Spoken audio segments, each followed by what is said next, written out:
So you got yourself some mums and now you're wondering, how do I keep it alive? More importantly, how do I keep them coming back year after year? Don't worry, I got you. I'm going to share some of my secrets and to make sure that your mums keep on thriving season after season. Let's get to it.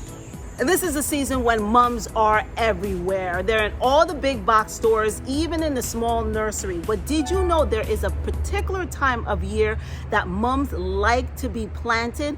We're going to get to that in a moment. But let's talk about mums in general. Of course, they come in these beautiful different types of colors and sizes.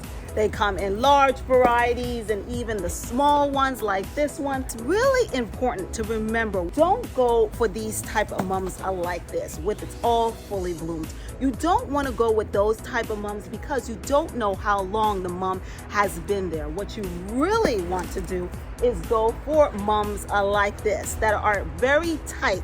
That way you know this mum is much more newer than this huge one with all the blooms out. But more people go and get these type of blooms in pots, and sometimes it's best not to keep them in pots. I have a video explaining what you should do right after you buy a mum in pot. Now let's talk about watering.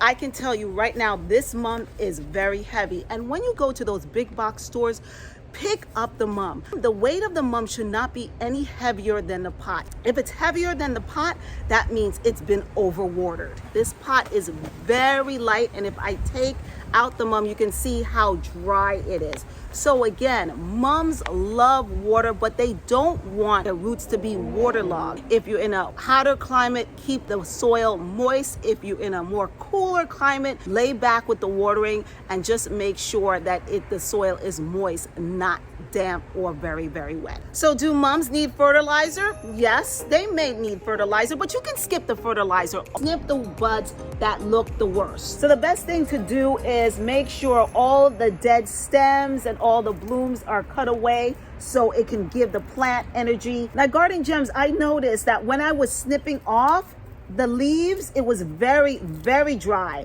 And I pulled it and you can see right here, the stem is coming off. This is what happens when you don't water your mums. If it starts to look like this, it's probably not going to come back. Like lots of people, I used to water my mums like house plants, and that's the worst thing you can do.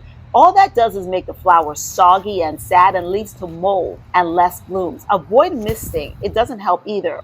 What I do now is water near the base of the pot. Another trick I do is fill a container with water and place the pot in the container for about 5 or 6 minutes. And then I take the mum out. That way, I'm sure all the roots are nice and moist. And after that, it's full sun, baby, all the way. Mums love full sun. They thrive in it, which is better this season because I'm hearing it's going to be a warm fall and winter in many states. Guys, if you're getting any useful information from this video, do me a favor and hit that like button. Better yet, why don't you join the family and subscribe to my channel? I would love to continue to give you valuable tips and my secrets and hacks to keep your garden thriving season after season. So I hope these tips were helpful to you. Remember, when you're going to the store, don't be dazzled by all that color for mums. Remember, pick a mum that has closed buds, not ones that are full. The ones that are closed will last you a lot longer. Don't overwater your mums, and definitely don't water your mums above. Make sure you water them from below. Thanks so much for joining me here on my channel. Let me ask you a question. It is the fall and lots of people will be planting these bulbs. What do you plan on planting for the fall? I went ham. I went and I got daisies, tulips, alliums. What do you plan on planting this fall? Let me know in the comment section. Guys, thanks so much. Keep on watching.